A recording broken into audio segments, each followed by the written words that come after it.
The first thing Patrick noticed, stepping off the rain-slick carriage road, was how little had changed.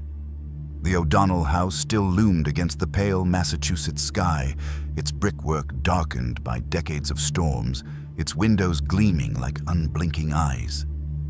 The trees that flanked the long path bowed under their own weight, as if listening. He had been gone 7 years, but the air here still carried that same faint metallic taste, like the aftermath of lightning. Dr. Elias Rowe had warned him in Boston, "Old places carry more than dust. They keep the shape of those who lived within them." In his notebook, Rowe would later describe Patrick's posture that morning as equal parts reluctance and compulsion. The stance of a man walking willingly into the mouth of something that might consume him. Inside, the smell was as he remembered: dry wood, old fabric, and something else he couldn't place. An echo of burnt oil, perhaps. The portraits still lined the walls in perfect symmetry, each in its heavy, gilded frame. Great-grandfather Liam, Uncle Seamus, Cousin Michael. Yet Patrick's stomach tightened because none of those men had aged from the images he'd seen as a boy. Every face carried the same high cheekbones, the same shadow of a smile, the same watchful eyes. Midway up the staircase, he paused. There was a new addition, a portrait in the same style, hung with equal prominence. It was of him, not as he appeared now, but as he remembered himself at 19 before he left. The likeness was exact, down to the faint scar at his temple from a childhood fall. He didn't recall posing for it. In the parlor, his father sat by the fire, posture erect despite the years. "You've come home," he said, as though no time had passed. There was no greeting, no inquiry into Patrick's life away. Just that simple statement, heavy with inevitability. Patrick studied the man's face. It was unchanged from his boyhood memories. No new lines, no dimming in the eyes. And yet something in his father's gaze unsettled him, a familiarity too deep, as if the man were seeing not just his son, but something layered beneath. That evening, over a dinner that felt like a ritual, his aunt began recounting a story from her youth. Patrick froze halfway through his wine. He knew the details she described, not from her telling, but from his own mind. He remembered standing in the rain as she had, smelling the wet earth, feeling the raw wool of her coat. It was her memory, but it lived in him as if it had always been his own. Later, in the quiet of his room, Patrick opened the wardrobe. Inside, folded with meticulous care, were clothes that fit him perfectly, though they were of a style worn decades earlier. On the inside of one collar, stitched in tiny letters, was the name Liam O'Donnell, his great-grandfather's. Dr. Rowe, reviewing his field notes, would later underline this detail twice. Subject encounters artifacts bridging multiple generations, each tied to personal identity. Evidence suggests transfer of lived experience. Rowe's handwriting grew tighter in the margin. Hypothesis, personality continuity, not imitation. Patrick lay awake, the wind pressing against the windows, bringing with it faint whispers that might have been the creak of old wood or something older still. He thought of the portraits, the identical faces, the identical eyes, and he began to wonder if he had truly returned home, or if he had simply stepped into the space where all O'Donnells eventually arrive, to be folded into something greater than themselves. It was then he realized the truth was not in the house. It was the house. The thought clung to Patrick like damp air, seeping into his lungs, into the steady rhythm of his pulse. As dawn cut pale lines through the lace curtains, he felt the building's weight around him, an architecture not just of wood and brick, but of intention. In the hallway, he passed a mirror and stopped short. The reflection showed him as he was, yet his eyes were older. Not tired, but knowing, as though they had already seen the next decade of his life. He leaned closer, searching for a flaw in the glass, but the longer he stared, the more it felt like the man in the mirror was studying him in return.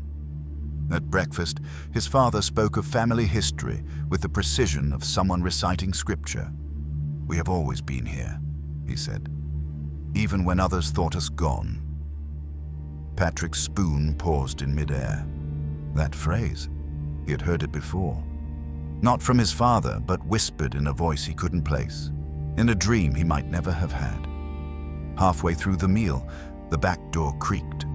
A black cat padded in, tail high, weaving between chair legs. His aunt murmured, "Ah, Liam," and bent to stroke it. Patrick frowned.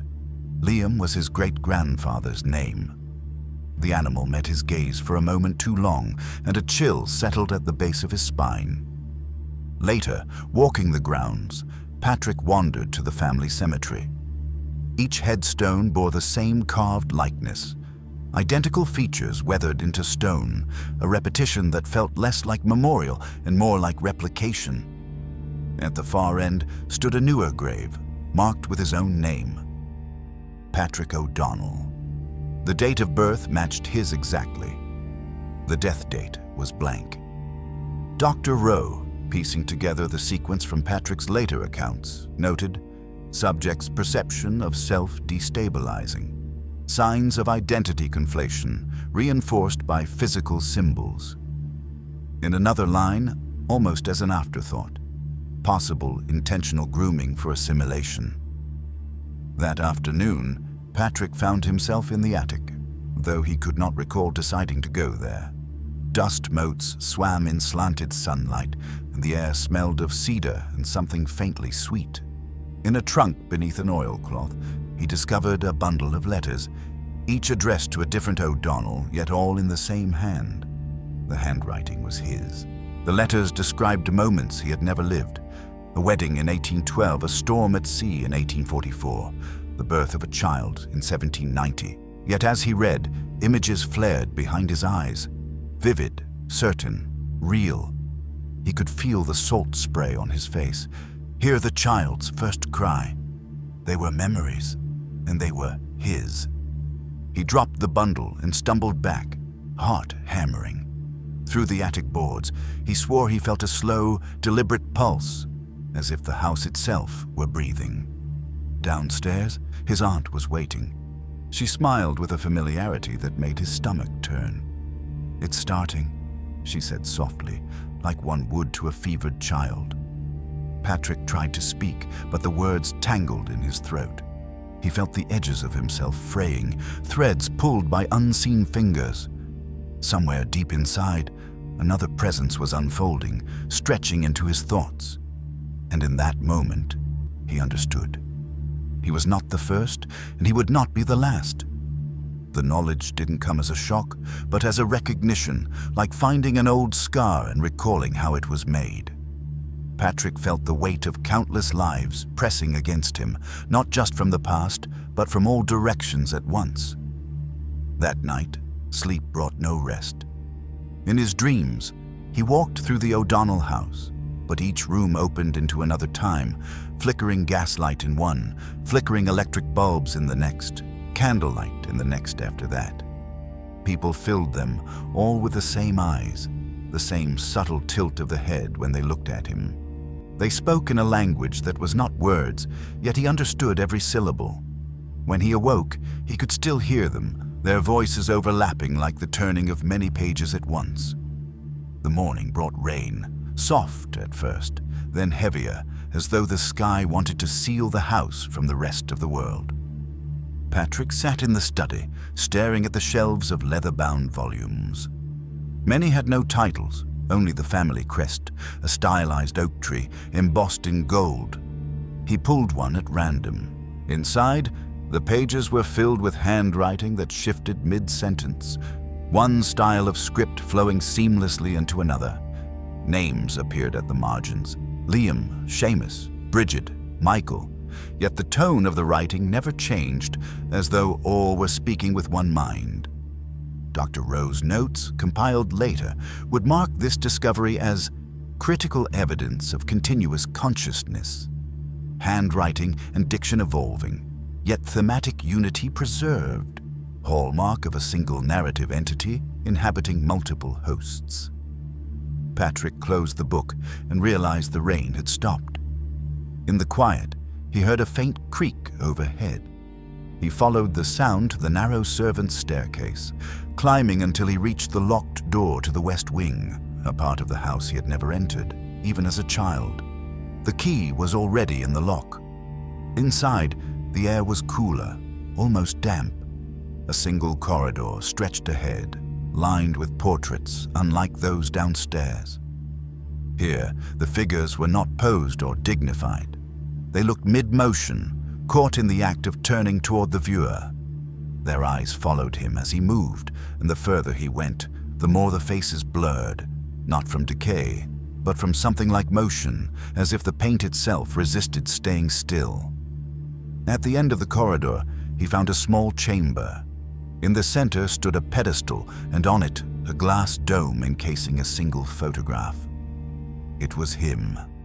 Not just as he was now, but as he had been as a boy, as a young man, and, impossibly, as an old man, all superimposed into one image. His hand trembled as he reached for the dome, but before he could lift it, a voice behind him said, "Careful." It was his father, though Patrick hadn't heard him enter.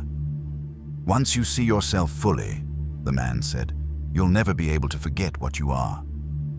Patrick wanted to ask what that meant, but his father was already gone, leaving only the faint scent of pipe smoke and the echo of his words. In that dim, airless chamber, Patrick felt the slow turn of something ancient taking notice of him, and in the stillness that followed, the truth settled like dust in his lungs. The process had already begun. Patrick felt those words tighten around him like a noose he hadn't noticed until it drew taut. They were not a warning, but a confirmation, spoken not by his father's voice alone, but echoed deep within his own thoughts. That day, the house seemed to rearrange itself. Doors opened into different rooms than the ones he remembered. Staircases led to unfamiliar landings. In the dining room, the long oak table was set for 12, though there were only 4 chairs. Plates sat before each empty place, and in the glint of the silverware, Patrick saw fleeting reflections, faces that should not be there, bending forward as if to eat. At lunch, his aunt poured him tea and asked about Boston. He began to speak, but the story that left his lips wasn't his own. It was an account of a voyage to South America, a detail-rich recollection he could not have fabricated. The stench of the docks, the heaving of the deck, the sight of lightning spidering over black water. When he stopped, confused, she only smiled and said, "It's settling in well." Dr. Rowe would later underline this moment in his reconstruction of events. Speech content consistent with historical records from 1831 voyage of Michael O'Donnell. Subject demonstrates involuntary narrative transfer, no awareness of disassociation during event. That evening, Patrick resolved to confront his father. He found him in the study, staring into the cold hearth as if into a mirror. "What is this?" Patrick demanded. "Why do I remember things that never happened to me?" His father didn't turn. "You've always remembered them," he said. "You just didn't know yet." Patrick took a step closer. "This isn't memory. It's possession." For the first time, his father looked up, and the expression in his eyes made Patrick's stomach twist. "Possession?" he said softly. "No, my boy. That would mean you could be given back." Patrick left before he could hear more, his pulse drumming in his ears. The hallway seemed narrower, the air heavier. From somewhere above came a faint tapping, like fingernails against glass. He followed the sound to the second-floor landing, where the door to the west wing now stood ajar. Inside, moonlight spilled over the portraits, and in that pale light, the faces were moving, lips shaping words he could not hear, eyes shifting to follow him as he passed. At the far end, he found a window he didn't recall. Outside in the garden, 12 figures stood perfectly still, arranged in a ring. The moon lit their faces enough for him to see they were all his. He staggered back from the glass, heart hammering, and nearly tripped over a small wooden box on the floor. It was carved with the family crest and sealed with a latch that had no keyhole. The wood was warm to the touch, almost pulsing. Behind him, the air shifted. Someone, or something, was in the room with him. Patrick turned, but there was no one there, only the whisper of the portrait's painted mouths. The box in his hands grew warmer, the faint vibration inside it matching the rhythm of his own heartbeat. He didn't know why, but he was certain opening it would change everything. The conviction rooted itself deep in Patrick's chest, a pull both irresistible and terrifying. He carried the box back to his room, the weight of it far greater than its size suggested, as though it contained not objects, but years. The latch came undone without force, though it had looked sealed. Inside lay a stack of small, leather-bound notebooks, their edges worn smooth by countless hands. Each bore a single name on the cover, names he recognized from the portraits. But when he opened the first, he saw not diary entries, but fragmented sentences, each one ending abruptly, as if the writer had been interrupted mid-thought. The oldest notebook was dated 1763, belonging to a man named Aidan O'Donnell. The final line read, "They are at the door now, and I feel myself being..." The ink trailed off into a jagged mark. The next was from 1789 with a nearly identical final sentence. Every notebook ended the same way. Patrick's breath quickened. These were not mere journals. They were death certificates of the self. And as he turned the pages, the handwriting began to shift subtly, becoming his own. Downstairs, the grandfather clock struck midnight, the chimes reverberating like a slow heartbeat through the walls. Patrick felt the pulse in the floorboards again, stronger now, matching the cadence of the clock. The house was awake. In the hallway, a shadow passed the crack beneath his door. He froze, listening. No footsteps followed, only the sound of slow, deliberate breathing as though someone stood just outside. Then came the faintest whisper, "Your book is not yet written." Dr. Rowe, reviewing this incident from Patrick's account, noted in the margin, "House as central consciousness assigns each host a chapter. Termination of individuality coincides with assimilation event. Voice suggests ongoing recruitment process." Patrick did not sleep. He kept the box open on his desk, studying the names, the dates, the handwriting. Each generation had been absorbed, and each time the process had been disguised as inheritance, as duty. By morning, he decided to leave. He packed a small bag and descended the stairs, avoiding the eyes in the portraits, but as he reached the front door, he found his father standing there, blocking the way. "You think you can walk out?" his father asked, his voice calm but edged with something colder. "The house has already taken your measure." "I'm not staying," Patrick said, though the firmness in his voice felt hollow. His father stepped aside, opening the door to the outside world. Sunlight streamed in, warm and golden. But as Patrick stepped forward, the air thickened, his vision blurred, and the light seemed to twist, bending the doorway into a narrow, endless tunnel. At the far end, he saw himself, older, expression unreadable, beckoning him forward. He staggered back, heart pounding. The door slammed shut on its own, the echo shaking the floor. His father said nothing, only placed a hand on Patrick's shoulder. The gesture was meant to comfort, but Patrick felt the weight of countless others in that touch, a lineage pressing down through him, and in that suffocating moment, he understood the truth. The house did not keep them here. They kept the house alive. The words sank into Patrick's mind, heavy and immovable, like the foundation stones beneath his feet. They explained nothing, and yet framed everything, every unaging portrait, every shared memory, every voice that wasn't quite his own. That night he moved through the halls with a strange awareness.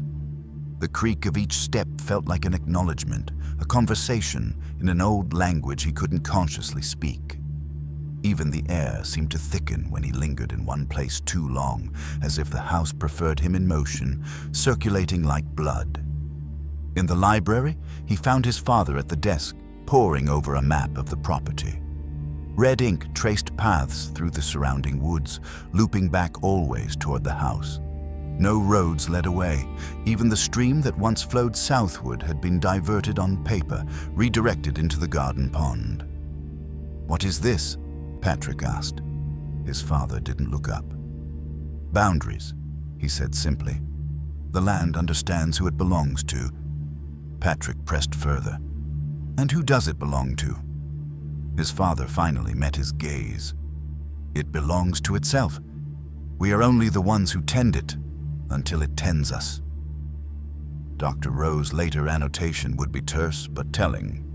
Ownership inverted. Residents act as custodians for an autonomous system. Psychological conditioning frames captivity as stewardship. The conversation was cut short by a noise from the upper floor, a soft series of taps, irregular but deliberate. His father dismissed it with a wave, but Patrick followed the sound to the disused nursery. Inside, moonlight revealed rows of wooden cradles, each one empty save for a single object. A polished black stone, smooth and cold to the touch. Patrick picked one up and felt a flicker of something pass through him. Not a thought, not an image, but a recognition, like meeting an old acquaintance without remembering their name. As he set the stone back, a whisper brushed his ear. "Soon." The voice was neither male nor female, young nor old. It was the voice of the house itself. The next morning, Patrick's aunt intercepted him at the breakfast table. She poured tea into his cup and said, "You've been in the nursery." It was not a question. "They call you there when it's close." He tried to challenge her, but the words faltered under her unwavering gaze. "You'll find," she continued, "that what you call yourself is only the latest name. The rest of you has been here all along." Later that day, Patrick noticed subtle changes in his own handwriting while jotting a note, letters curling in a style he had only seen in the older journals. His reflection in the study mirror seemed to shift in the corner of his eye, the skin at the edges of his face blurring as if it were already blending into someone else's outline. He no longer knew where the house ended, and he began. And deep inside, part of him feared he might already be on the other side of that boundary.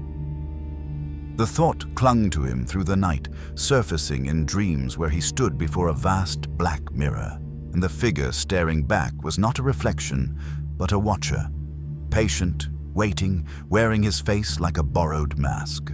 By morning, Patrick noticed the air inside the O'Donnell house felt subtly different, thicker, as if the walls were breathing in sync with him. Moving from room to room, he sensed a faint tug in certain directions, guiding him without words. Eventually, he found himself at the cellar door, a door he had avoided since childhood, when his father told him it was for family matters only. The hinges gave way easily, revealing stone steps slick with age. The air grew cooler as he descended, the dim light narrowing to a single glow ahead. At the bottom, he entered a long chamber, its walls lined with shelves. On each shelf rested objects, rings, watches, lockets, children's shoes, tagged with handwritten labels. Every tag bore a name and a date of death.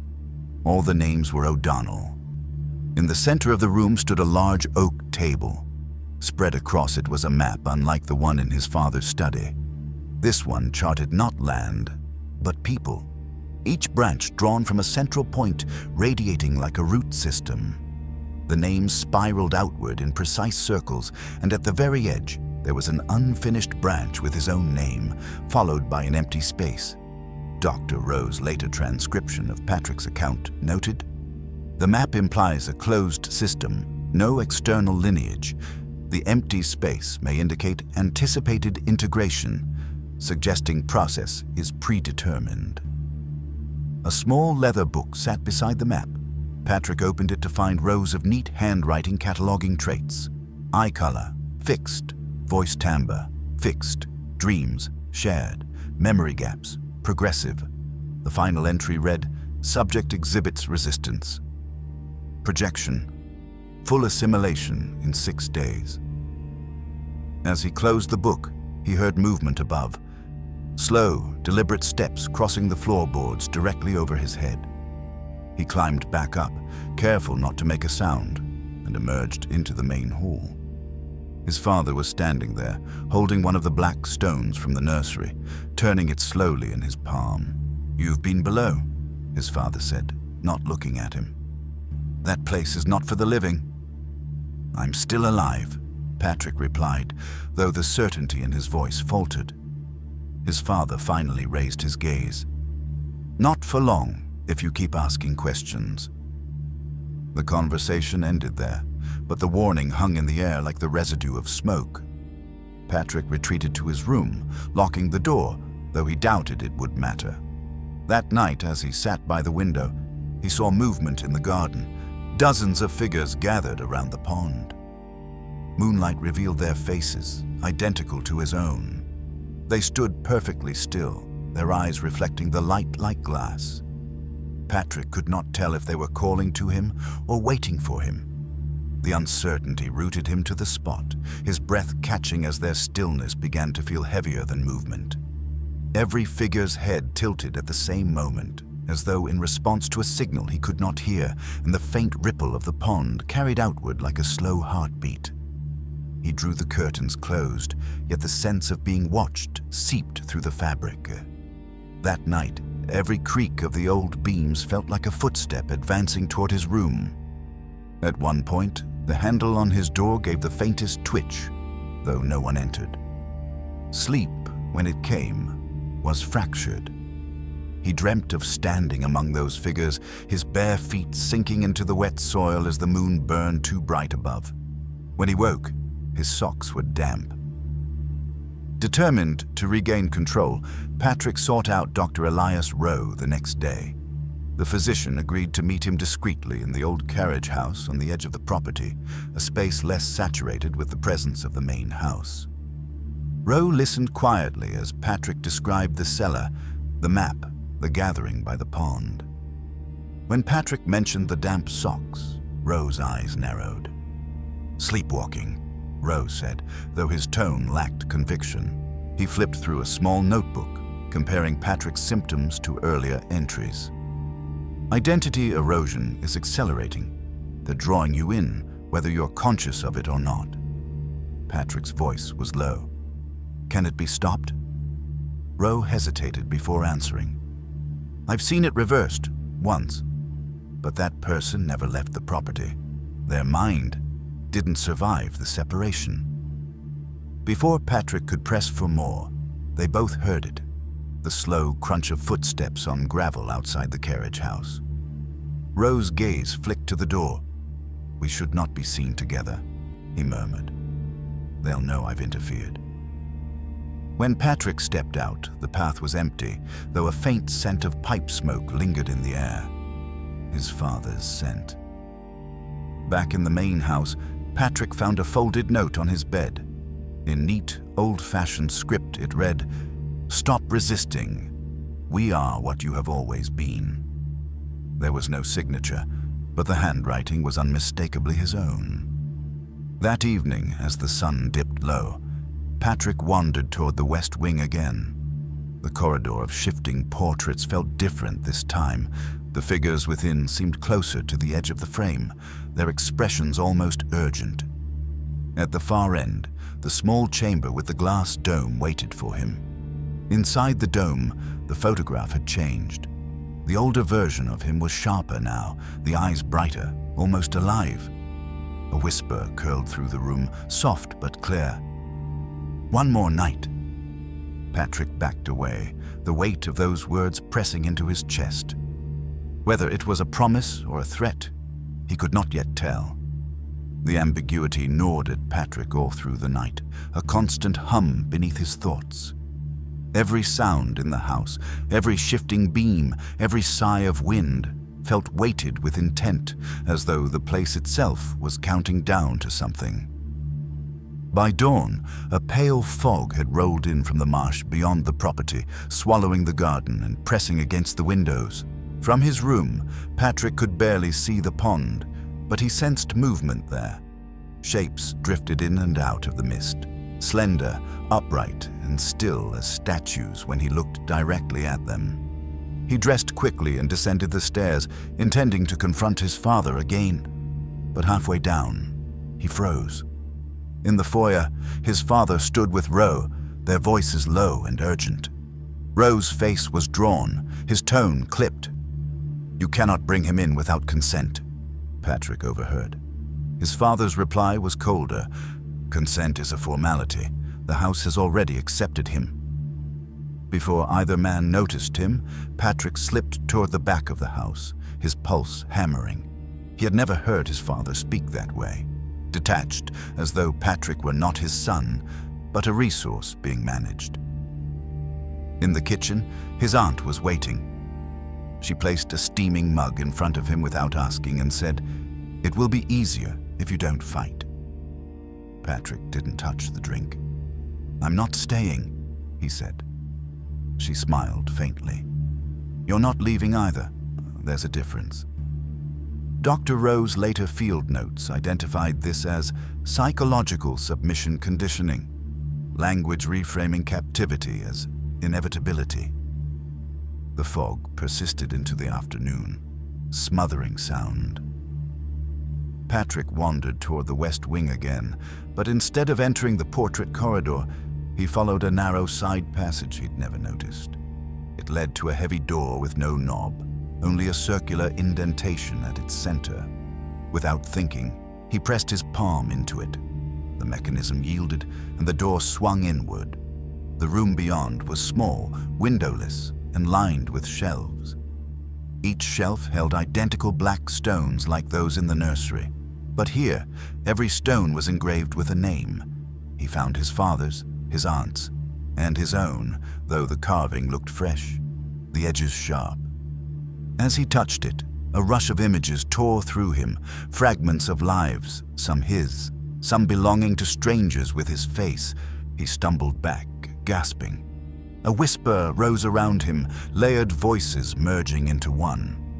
"When the stone is complete, you will be whole." Patrick fled the chamber, but the words followed him, curling through the corridors, threading into his thoughts. By the time he reached his room, the fog outside had thickened to the point where the garden was gone entirely. Only the pond's faint reflection of the sky remained, a dim, shifting oval.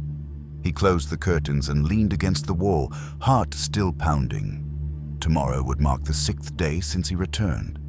According to the journal he'd found in the cellar, that was when the process reached its final stage.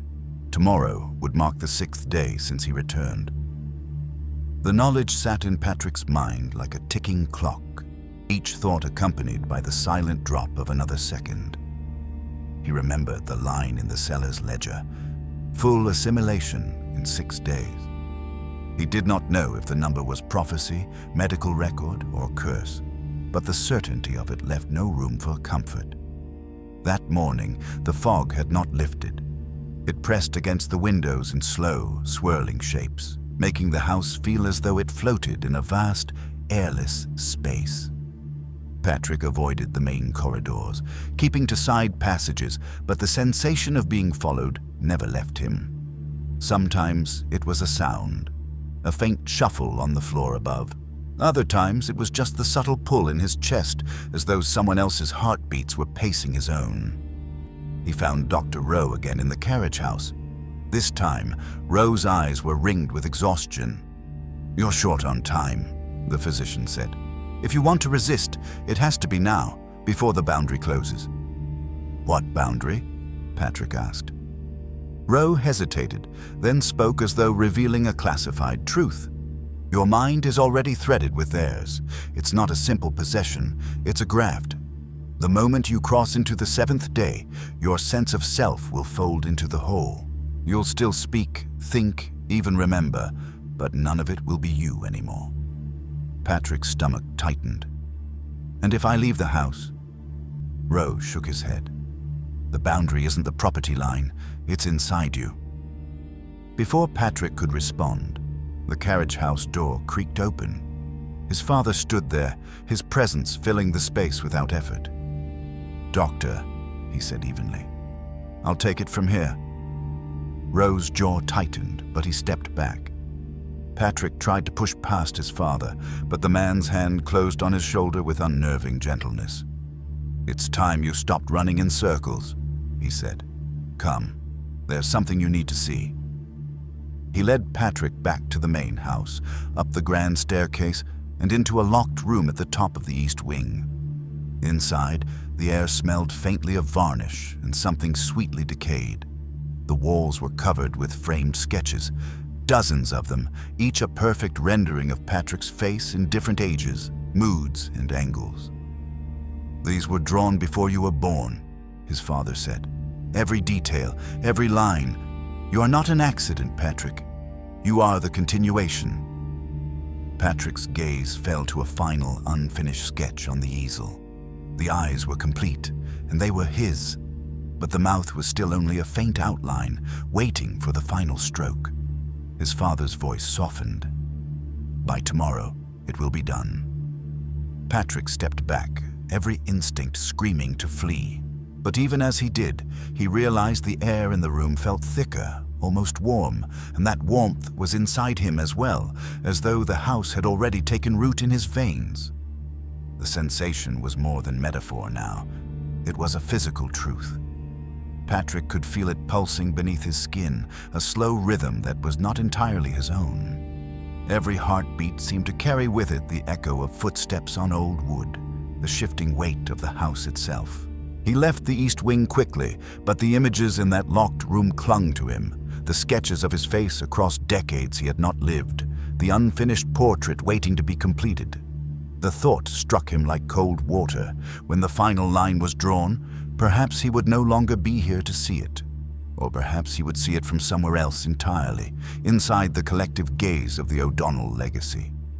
By midday, the fog outside had thickened again, but this time it crept indoors. He noticed it first in the long gallery, where a thin mist pooled at ankle height, curling around the legs of the chairs and tables. The air was damp, and the portraits seemed sharper in the diffused light, their eyes more fixed on him than ever. Patrick tried to find Rowe, but the carriage house was empty. Instead, he discovered a folded slip of paper wedged into the latch. "They will come for you before nightfall. Do not be here when they do." The warning jolted him into motion. He went to his room, gathered what few things he'd brought with him, and made for the servants' staircase. But halfway down, a figure emerged from the haze, his aunt, holding one of the black stones in both hands.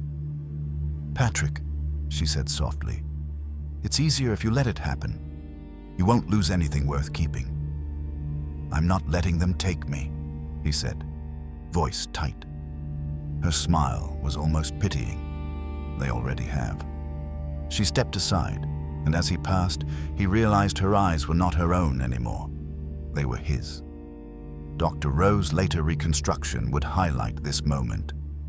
Subject witnesses transfer of physical identifiers, eye morphology matched to host integration patterns, suggests gradual assimilation before final event.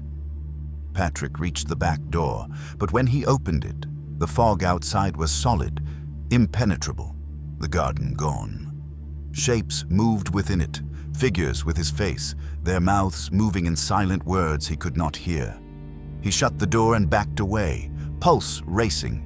He had nowhere left to run but up. The attic seemed absurdly the safest place, high above the creeping mist. There he found the old trunk again, the one that had held the letters of past O'Donnells. But now it contained something else, a single sheet of parchment with his name written across the top and an empty space beneath it, waiting to be filled. From the far corner of the attic came the sound of slow, deliberate steps.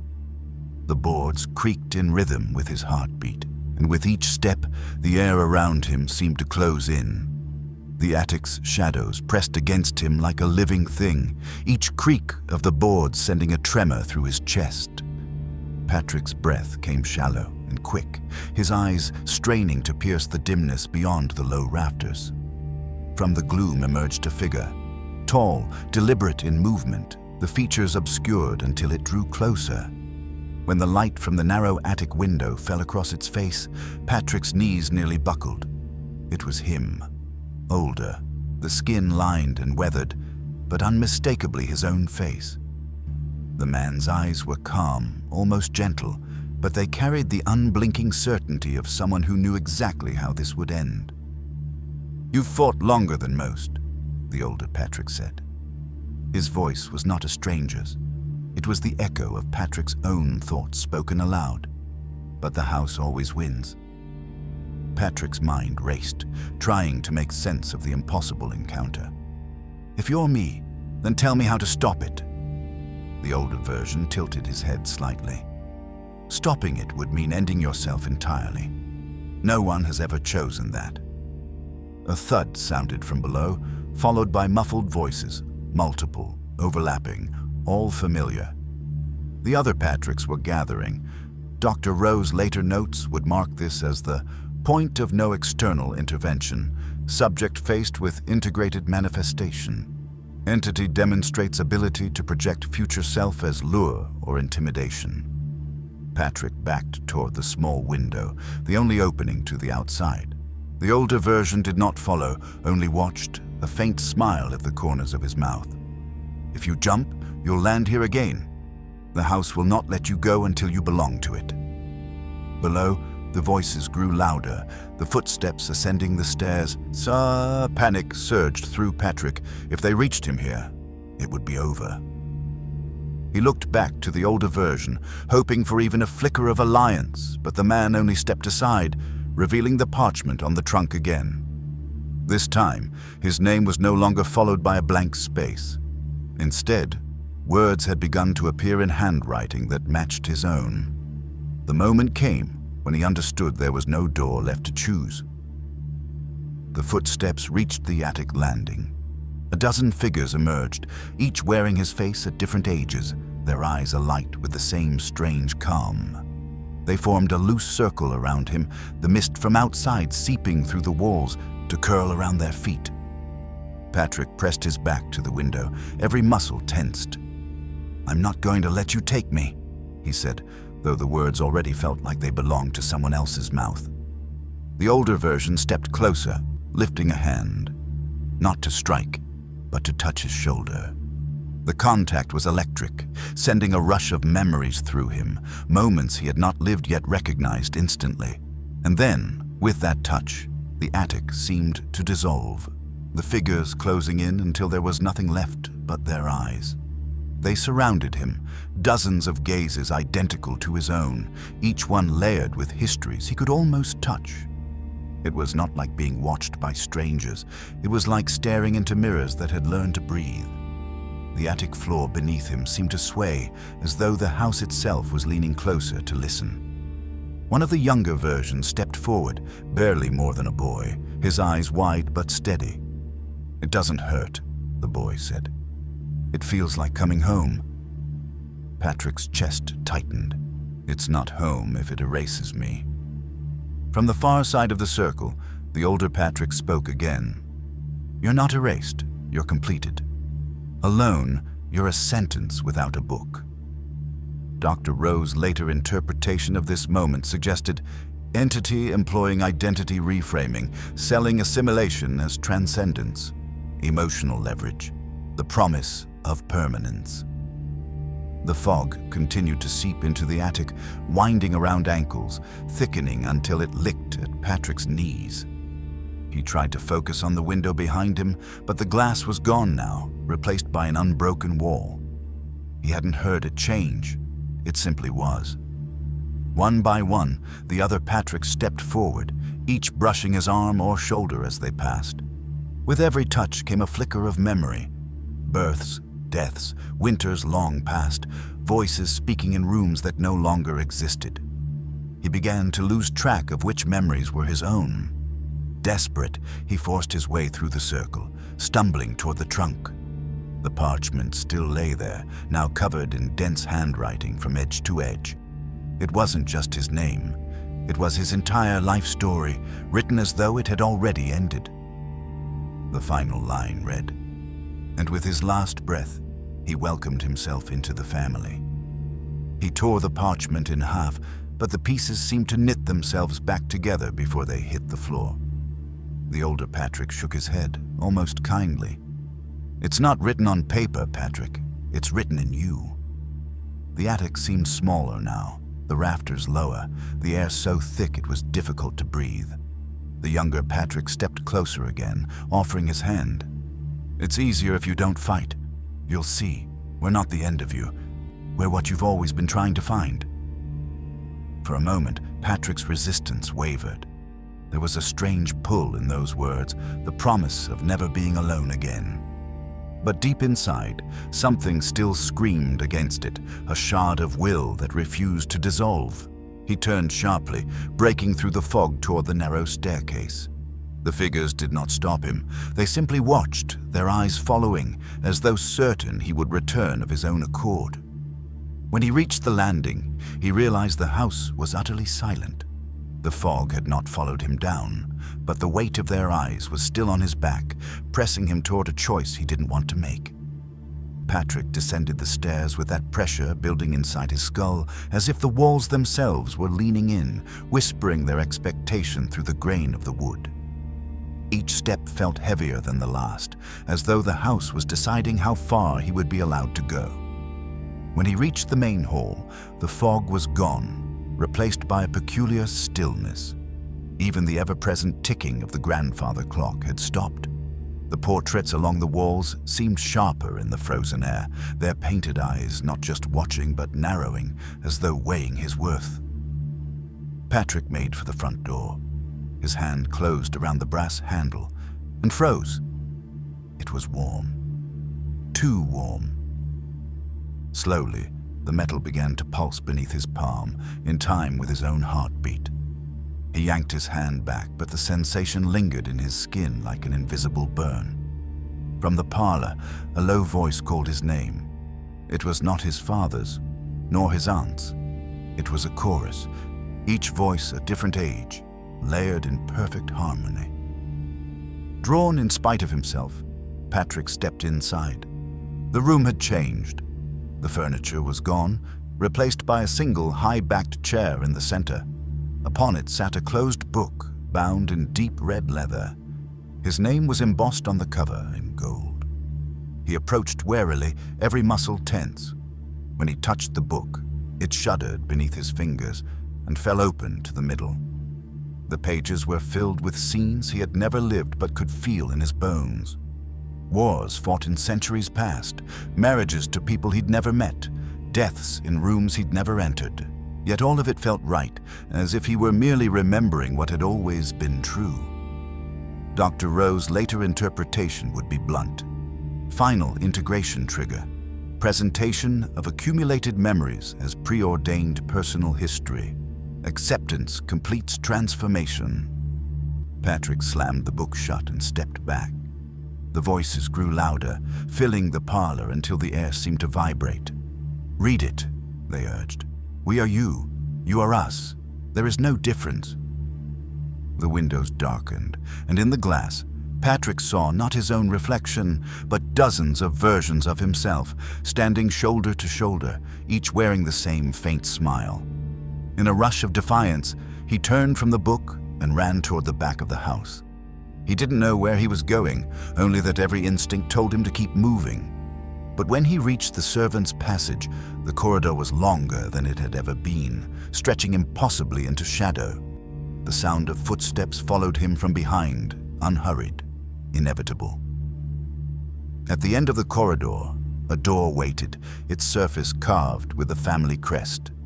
His hand trembled as he reached for it, knowing that whatever lay beyond would decide whether he would remain himself or vanish into the collective forever.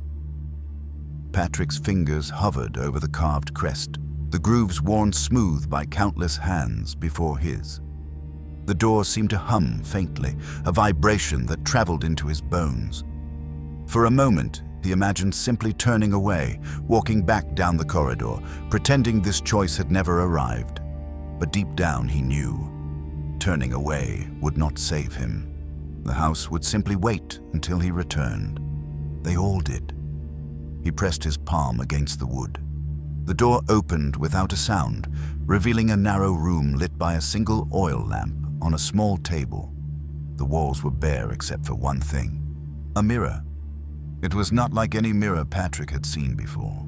Its surface was too deep, too dark, reflecting not the light in the room but a kind of shadowed clarity. As he stepped closer, his reflection sharpened, yet something in the eyes was wrong. They were not his, they were theirs.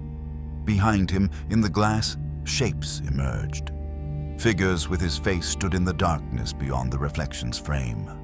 Some were young, others ancient, but all shared the same steady gaze. One by one, they placed their hands on his reflected shoulders. The sensation bled into him in reality, a weight growing heavier until his knees trembled. The voice returned, not from the mirror, not from the air, but from inside his head. There is no ending, only returning. Patrick's breath quickened. He thought of Rose's warning, of the cellar map, of the journals ending mid-sentence. He thought of the boy in the attic telling him it didn't hurt. And then he thought of the one thing he still had, that the house didn't: his will to refuse. With a sudden burst of movement, Patrick turned away from the mirror, grabbing the oil lamp from the table.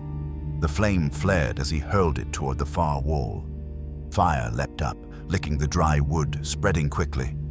The figures in the mirror didn't move, didn't flinch. They only watched as the smoke began to curl toward the ceiling. Patrick ran. The corridor behind the door was shorter now, but the air was thick with heat and the smell of burning varnish.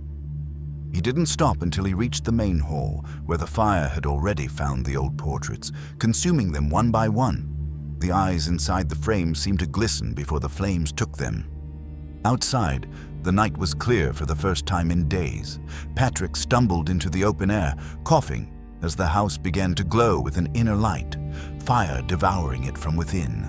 He kept moving until he reached the edge of the property, where the pond's reflection caught the burning behind him. Only then did he see it. A single portrait lying in the grass, untouched by flame. It was of him. The face wore the same faint smile as all the others, the same eyes that weren't entirely his. The fire roared, but the portrait remained untouched, as if the house had saved its seed. Dr. Rowe's final note in the file was brief. Structure destroyed. Phenomenon not ended. Possible migration of entity. Patrick turned away from the portrait, but he could feel the gaze on his back as he walked into the night. The events surrounding Patrick O'Donnell remain unresolved for some and impossible to dismiss for others. Perhaps destroying the house was never the point. Perhaps the house was only a vessel, and the true legacy walks with him still. If the O'Donnell identity can pass from one host to the next, what makes you so certain it hasn't already found you? What do you think? Was Patrick's escape real, or just another step in the family's endless cycle? Share your thoughts in the comments and subscribe for more stories where the truth might be far darker than the telling.